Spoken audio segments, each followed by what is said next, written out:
You ever hear that word? Untouchable. They used to say it about me, about us. The papers called us kings. The FBI called us ghosts.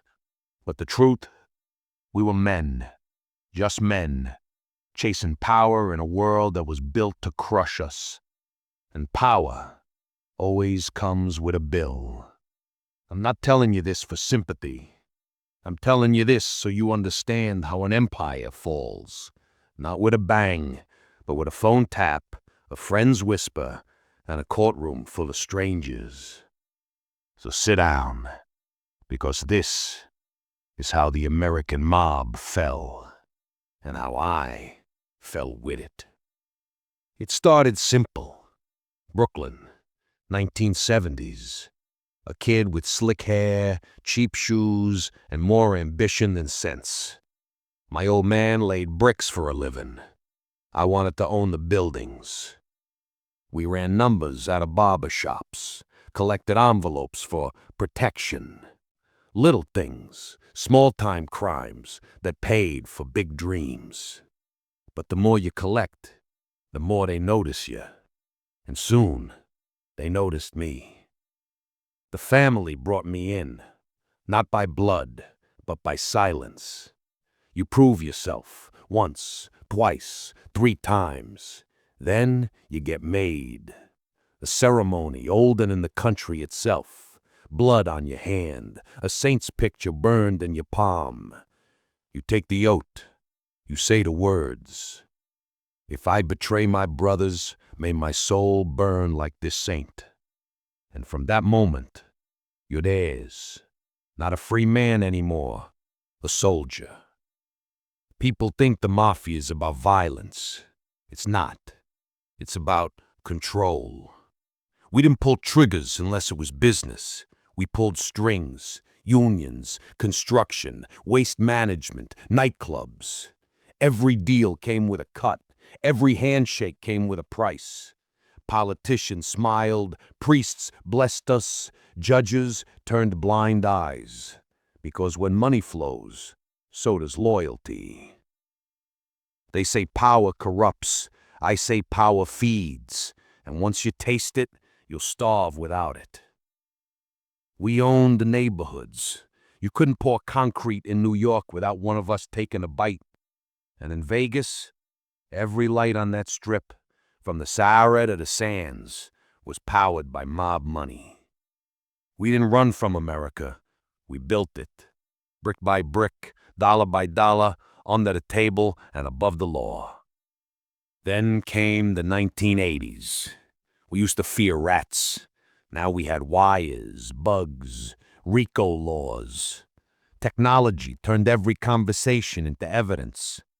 They didn't need to catch you with blood on your hands anymore. All they needed was your voice on tape.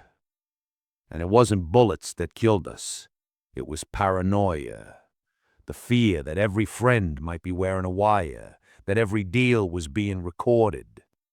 Men I broke bread with started disappearing, not because they died, because they cooperated.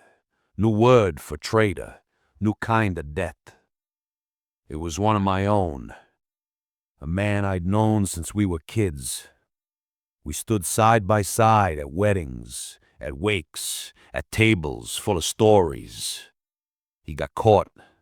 The feds squeezed them. And when he sang, he didn't just hum. He gave them the whole symphony. Names, dates, ledgers. And my name, written in his handwriting. I wasn't arrested. I was ambushed. Middle of the night, suits at my door, flashlights in my face. No warning, no loyalty, no honor left. In that moment, you realize, omerta, the code of silence. It's a fairy tale. Everybody talks, eventually. Federal prison isn't about bars. It's about memory. Every night you replay what went wrong. You start counting the people who used to call, then the ones who stopped, then the ones who never existed. You learn fast that power means nothing when you got no one left to spend it on. I saw men who once ran cities begging for soap, men who ordered hits, crying on visiting days. And when I looked in the mirror, I didn't see a boss anymore. I saw a man who traded peace for paranoia. They called us the American Mafia, but really, we were just a reflection of America itself, ambitious, ruthless, addicted to power. We built skyscrapers and graveyards at the same time. And in the end, the only difference between a mob boss and a CEO is that one pays taxes. You want to know the truth? We thought we were untouchable because we controlled fear, but the system, it learned from us. It became what we were. Now, corruption wears suits, not fedoras. Deals happen in boardrooms, not alleyways. And the mob didn't die. It just got a LinkedIn account. If I could do it again, would I? Yeah. Because when you grow up with nothing, power feels like oxygen. And once you breathe it in, you can't go back. But here's what they don't tell you. Power fades. Fear fades. Even money fades. The only thing that lasts is the story. And this is mine. They said I was untouchable. They lied.